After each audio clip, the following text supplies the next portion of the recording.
And we're glad to let you know that Barbara Loe is back with us this week. Today she's going to be talking about some of the items that she picked up at the Greenwich, Connecticut Ephemera Society convention recently, and some really fascinating die cuts, some things from the Columbian Exposition in Chicago in 1893, and some French monsters. I know you'll want to stay tuned for those. Merci beaucoup. Hmm. Join us, folks, for a little bit of culture, a little bit of ephemera, and a little bit of books here on the Rare Book Cafe, coming right up.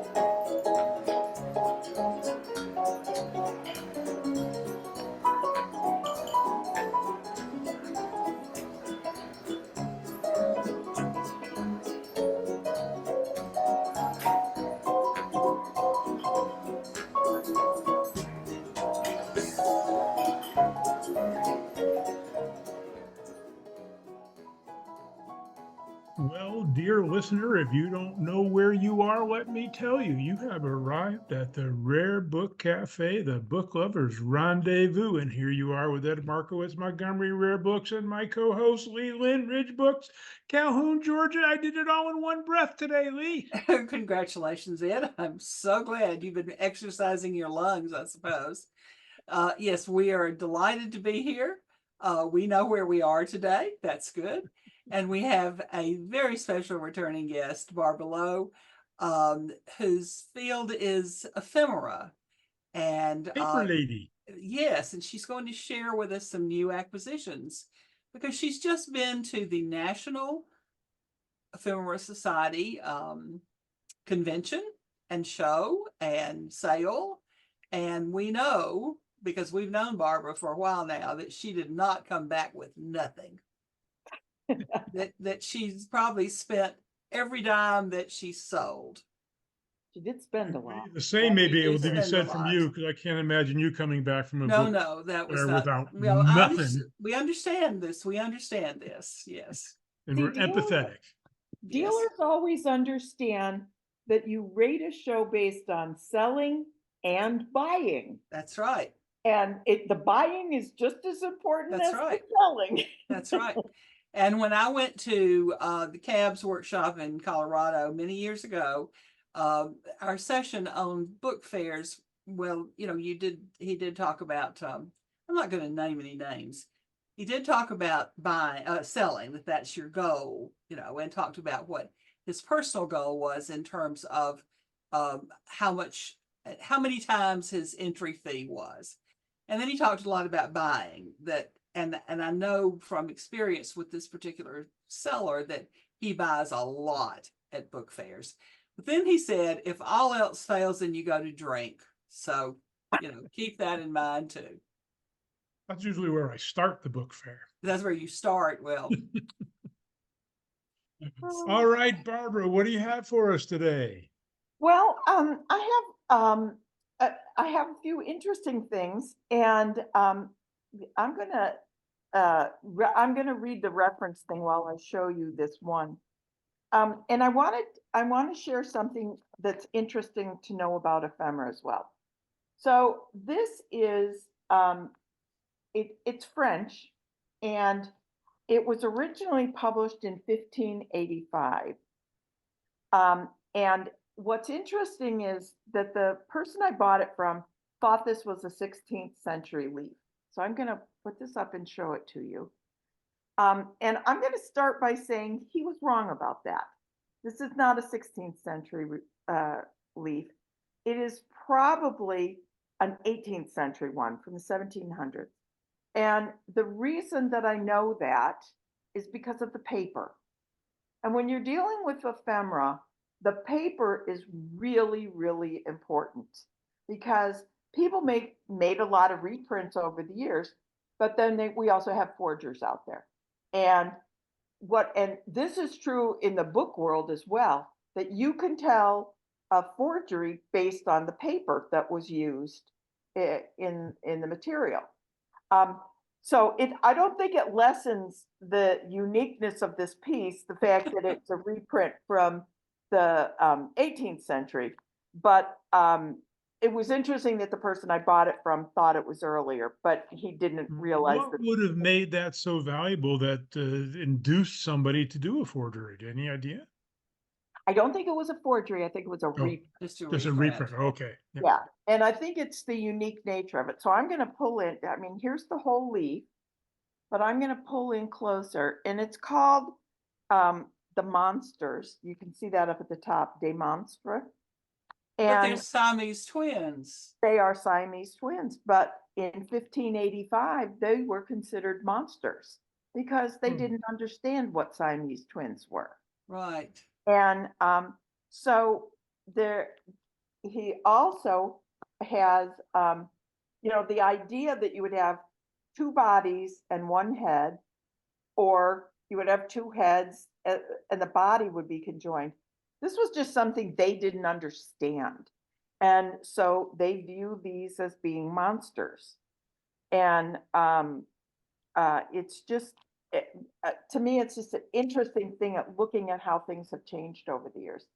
Then here's another, on the back side, you can see that they were joined together at the forehead. And again, there is a write-up in French about them because they were just considered such anomalies. And then here's another set of conjoined twins. And I'm not exactly sure how they were joined together. I'm not even going to try and figure that one. Elvis. Yeah, but it was, to me, it was just a fascinating piece. I mean, it's so representative of the period of time and where they were at in their medical knowledge, which was not very far along. And the fact that these conjoined twins survived, to me, is kind of a miracle. And the fact that they weren't just kind of tossed in the river, and discarded, because that's kind of what people did with deformed babies back then. And but to me, it's just fascinating for so many reasons that I've just explained. Not the least of which Good find. is that the paper indicates it's a reprint from later. And so that's one of the things when you deal in ephemera that you have to learn is there's all those little things that go into the picture and what makes them up. So then I have a few other things that I thought I would share. So I picked up some Florida, of course I live in Florida, stereoscopes. And I'm going to show you a couple. I bet most people have seen these at fairs. And sure. You need and sold them in the past. Yeah, Yes. You need to have a viewer. And what the viewer does is it looks at each of the two pictures, but then pulls them together so that as you're looking in the viewer, it's one image, but it's got a three-dimensional. Oh, look at that. Lee's got a viewer. Look, yes. She's got a viewer. I have a viewer. That is great. Okay, so where the little slots are, right here, that's where these went. Yes. And these happen to be Harriet Beecher Stowe's house in Florida. So again, it's just, randomly a little interesting history that pops up in ephemera that we pick up. Now I have a lot more of different places in Florida. Ooh, here's trees with the infamous hanging. What do we call that? Lee, you've got it. What? Lynching. Huh? What are we talking? Are we looking at that? Is that a person? No. The moss from the trees. Spanish moss. Yeah, Spanish moss. Oh, I thought maybe there was a lynching that was a depiction of. It blanked on my head. But that's what I thought too, but was I'm going to bring it up.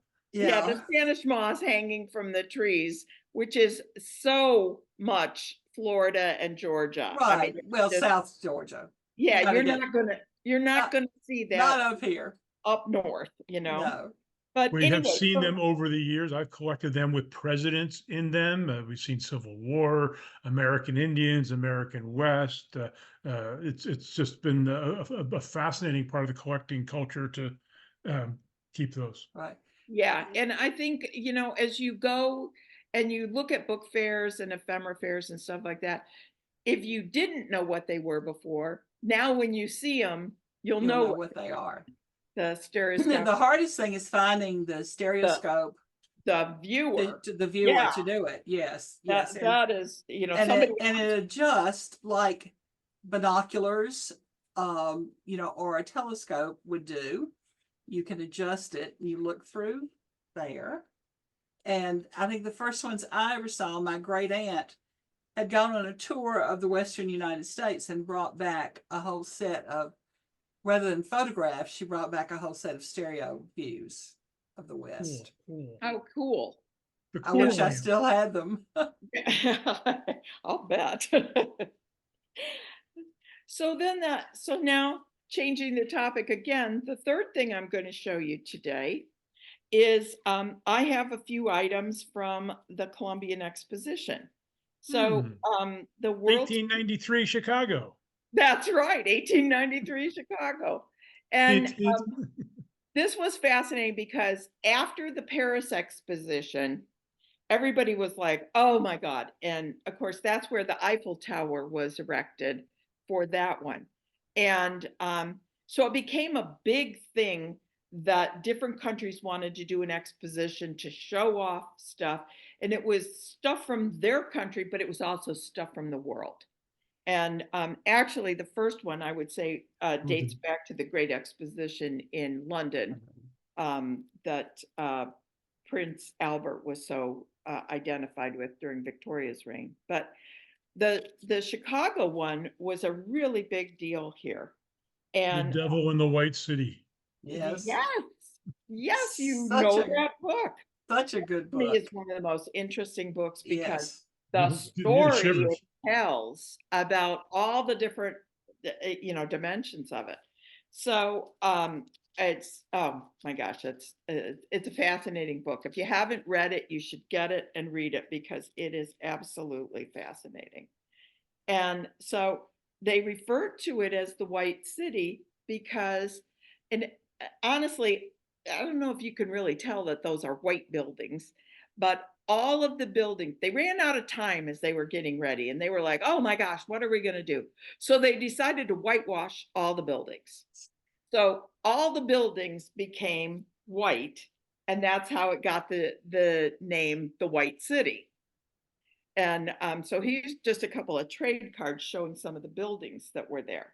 But then to get in, you had to have a ticket. And so these are original, and I have to say they're in mint condition. These are the 6 original tickets that you had for getting into the exposition. Okay, here's George Washington. Were they good for specific times, or are they just a variety of designs? They were good for specific days. Oh, okay. All right, Lincoln, Ben Franklin. Then you had, so this was Manhattan Day, okay? And this was Chicago Day. And on the back, you've got, an illustration of the fair. And obviously these are unused because the stubs are still on them. And then you had the children's special ticket. Oh my. And then you had the, I just think this was a regular good day of sale only. General admission.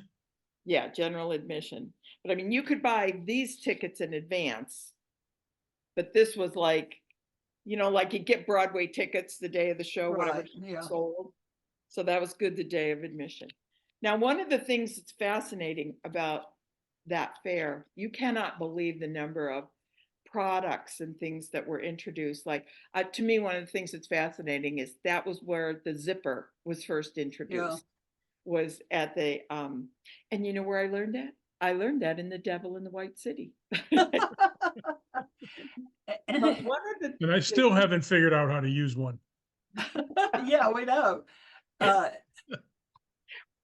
one of the fascinating things is they needed a big thing that would be different than at any other fair.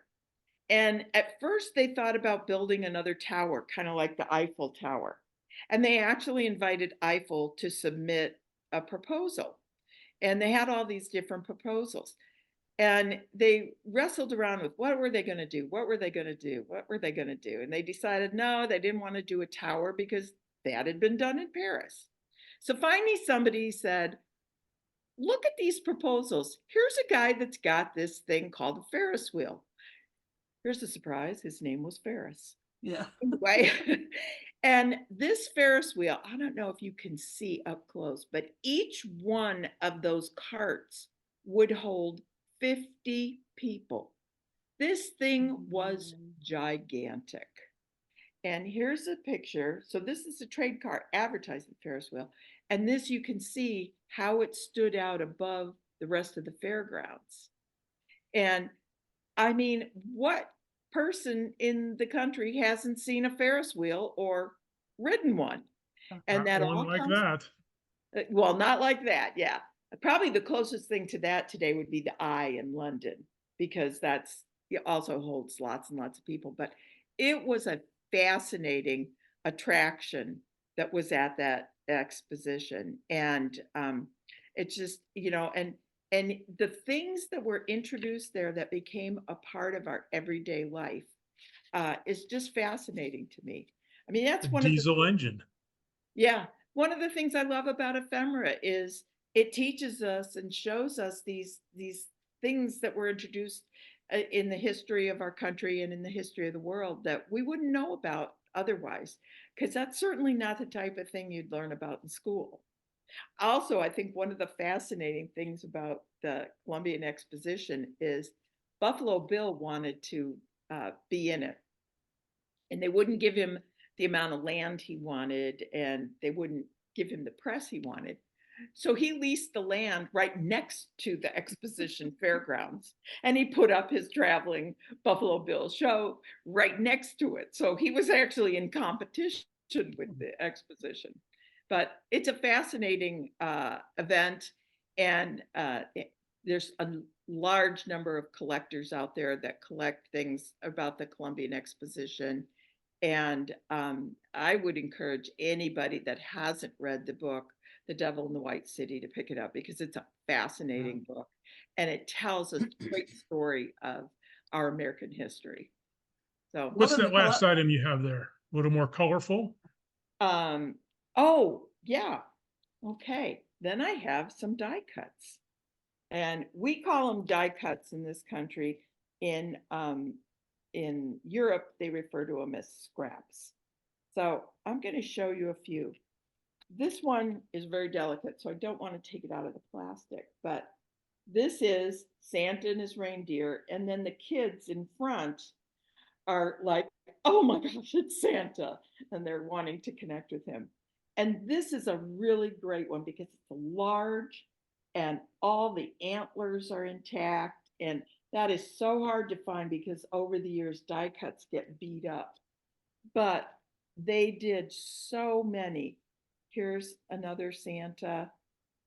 What was their purpose? Were they greeting, like a greeting card or something Well, you'd hang on the refrigerator? they were, okay, first of all, homes back then didn't have a lot of color. So that was something that they did post on their walls because they were brightly colored. And this is like the ultimate in chromolithography. So an item like this would have had 14 different stones that would have been used to create it. So there would have been a stone for blue, and a stone for pink, and a stone for yellow, and a stone for black, and a stone for red. And they had to, once they drew the item, they had to separate all the colors out so that they could make a stone for each color. So when you see something like this, it's been printed 14 times. And I mean, and the color, I mean, you'd think it was printed this morning, it's so vibrant, and we have lost this ability today. Once offset press came in and it became so much cheaper to print, chromolithography kind of went bye-bye, because this was very labor intensive, as you can imagine.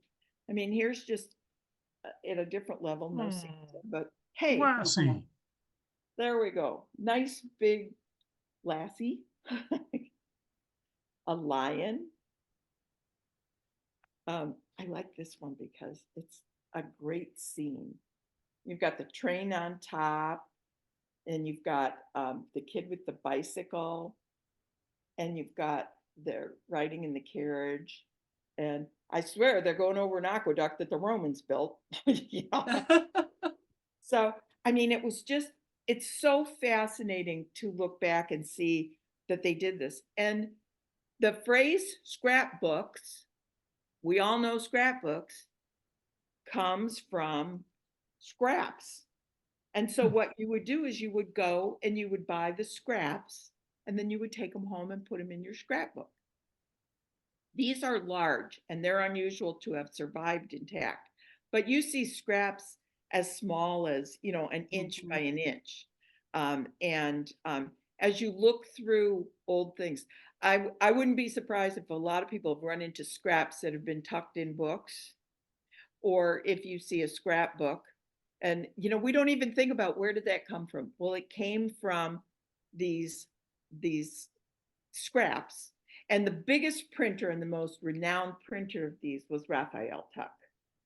And so you'll see on a lot of them, you'll see Tuck or Tuck and Sons on the back. He was a huge printer. I mean, he did all kinds of things. He did greeting cards and everything, but these are just, to me, this is one of the highest achievements in printing that you'll ever see.